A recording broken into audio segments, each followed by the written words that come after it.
He's always trying to break you down, to make you sad, to let you in the darkness from the very beginning, when he declared his enmity to mankind.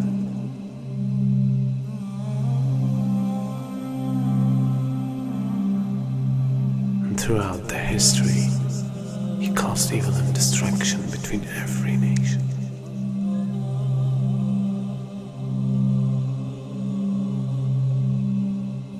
And today, he became much powerful than any time else.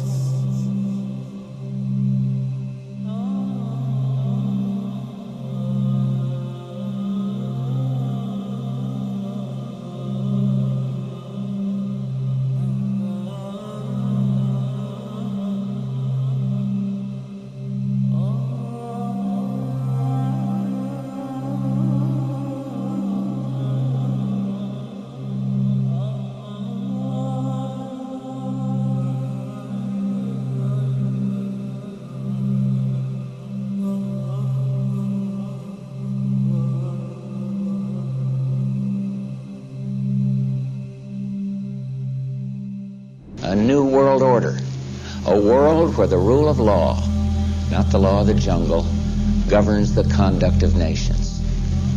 When we are successful, and we will be, we have a real chance at this new world order, an order in which a credible United Nations can use its peacekeeping role to fulfill the promise and vision of the UN's founders.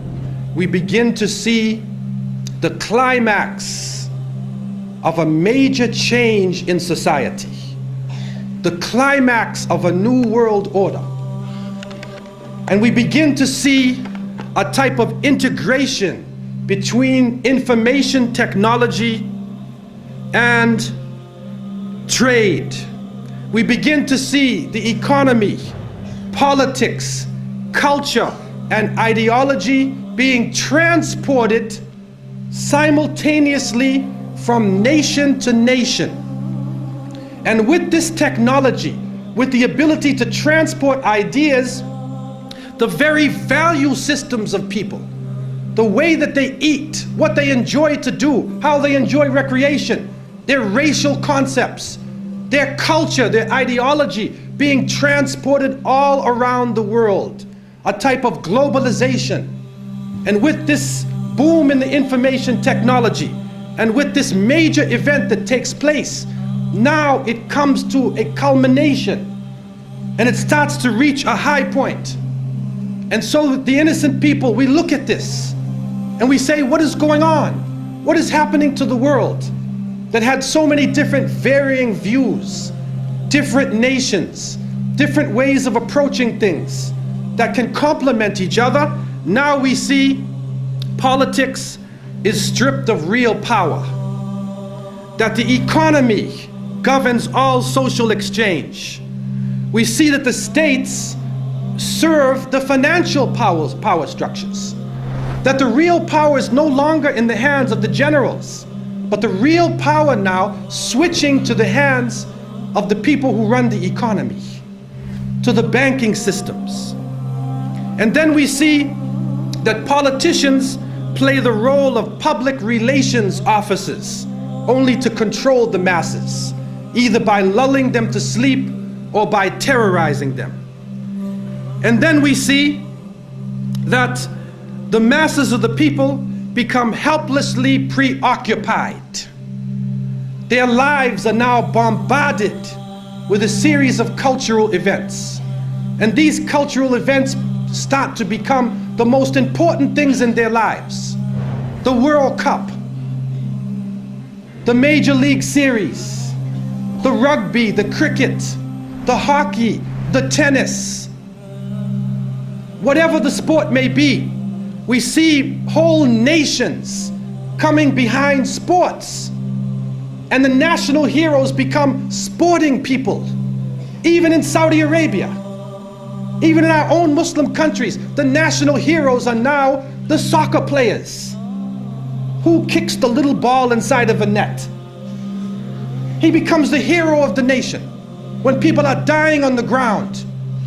But yet we become preoccupied with this. And it becomes a type of indoctrination happening to us. And with the use of powerful music playing on our emotions, with videos now being taken to the furthest extremes in the planet, people's thinking processes are changing. People are now in love with the superheroes, even confused about their own identity, trying to change themselves, change the color of their hair, change their eyes, change the way they dress, change the way they talk on a global level. And then we see drug addiction reaching a point that humanity has never seen before. And after traveling to over 36 countries, looking at the Muslims and being with them, I have found that in all of the communities that the young people are being confused with drugs. It is pouring into our countries. No matter what form it takes, cocaine, LSD, psychedelic, depressants, put you up, put you down, confuse you, but create a false world and give you a false dependence so that you become dependent on the chemical. You forget about Allah. Your God becomes the pusher. Your God becomes the chemical. And so creating this dependency amongst the masses of the people.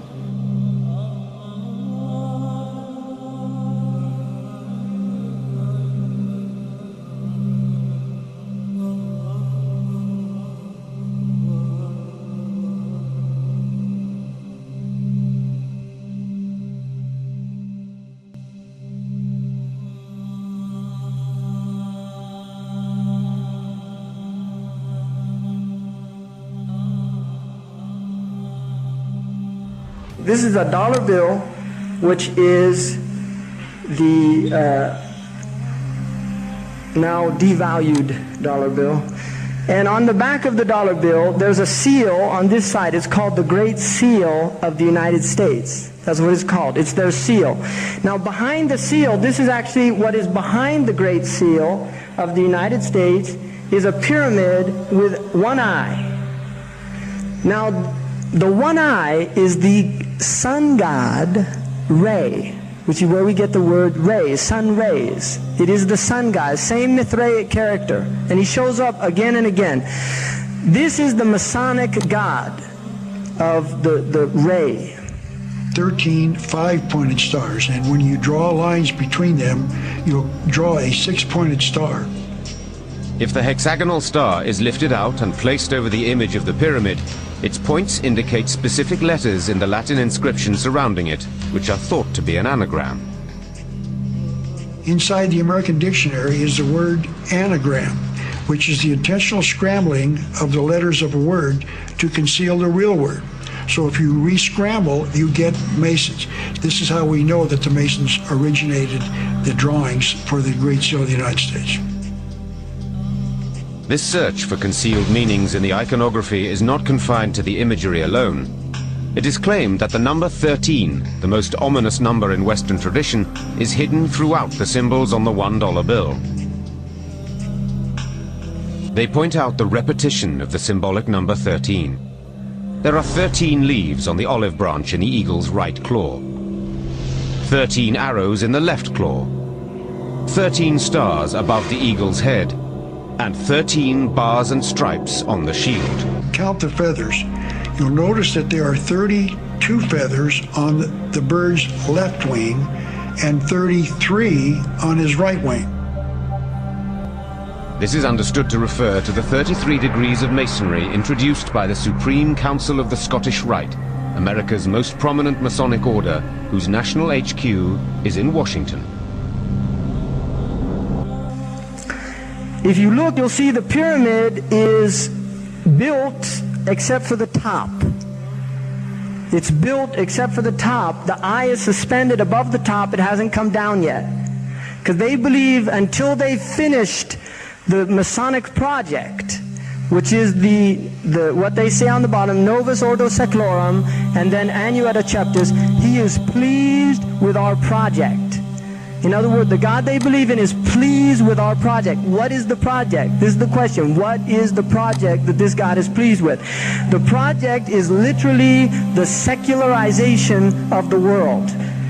To completely strip the world from religious beliefs. This is the project, and that is why it is called Novus Ordo Seclorum, a new secular or worldly order.